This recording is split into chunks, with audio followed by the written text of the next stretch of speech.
Alright, so here's the thing. Discord is going public, supposedly. They're talking with banks about it. And they decided to drop their current CEO and put in the vice president of fucking Activision or some shit that was responsible for the microtransactions in Call of Duty. So you might think to yourself, well, that doesn't mean anything. They won't do anything to Discord, and they already did way too much shit to Discord, and it's pissing me off. So I'm always looking for an excuse to get off of it, like to just put it in my app drawer and just not check it or whatever. That may be something I do eventually, because I got most of my like real contacts. They're on XMPP now, so we use that to communicate. And Discord's kind of just where I go because everybody's on it, and you have to be on it. So we're hitting this point where Discord is looking for more money, and they might be looking to like remove modded clients. They might be looking to make the service worse, and shitification and all that. And you have to be ready at the drop of a hat to get off of whatever platform. Like, if you ever wonder why I distro hop so much, it's because I'm looking for a base where if anything goes up, like if I just can't use Gen 2 for whatever reason, I can install CachyOS. If CachyOS doesn't work or the project dies, I can switch to Arch Linux. If Arch Linux doesn't work for the AURs fucking around and breaks my computer or something, I can switch to NixOS. You gotta always have a plan in place for when things die, because contrary to popular belief, there's a saying, once something's on the internet, it's there forever. And that's only true to an extent, because there's so many things that have like died, and I just can't find anymore, and I'll probably never find again. There's a lot of stuff even on my hard drive that's like old rare albums and stuff that you can't find anymore. Nobody has it, nobody's sold it, nobody's got it, You had to know the person that made it, you had to get their download, and then you had to keep it for 10 years. And just hope that other people download it from you. Who knows? But I always have, that's why I've got like three hard drives that aren't my OS drive, and I have each of them copied so that if one of them fails, I have two more. If two of them fail, I have one more. And that way all my information's safe. So I do the same thing with my operating system. I try to make everything as portable as possible and as generic as possible, so that way no matter what I move to, I'm always set.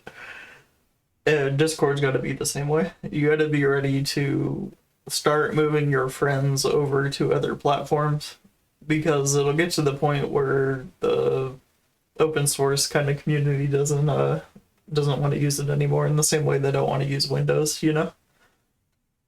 And you'll start finding people that are only on these other platforms. Like, I always wanted to try Revolt, right? That's actually where I got my profile picture from, shout out. But Revolt, I never ended up going on it because nobody used it, And then I thought, well, if I join Revolt, I'm sure I'll join some channels or servers or whatever, and I'll be good, right? And that's about what ended up happening. And what happened after that, though, was OpenSUSE made their own server, Debian made their own server, and I started seeing people that I knew from Discord. And that's got to be part of your plan, is you got to start exploring these other platforms. You got to start making connections. You got to start networking. And you'll find actually that there's like entirely different communities on these different platforms. Like Revolt is mostly just Discord people that don't like Discord. So you get the same kind of people as there. But XMPP is like a lot of chill, privacy conscious people, hackers, that kind of thing, that are different from like the IRC community or the and depending on which IRC server you're on, and like the Matrix community, which I wasn't really into because it seemed a bit too much like Reddit.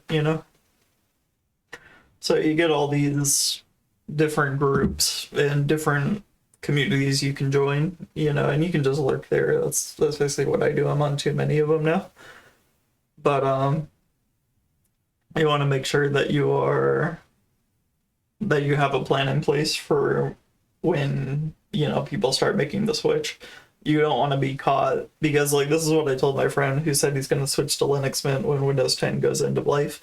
I said, one, you don't need to do that because Masquerade's already uploaded the script for to get the security updates for free, so you can just pirate them.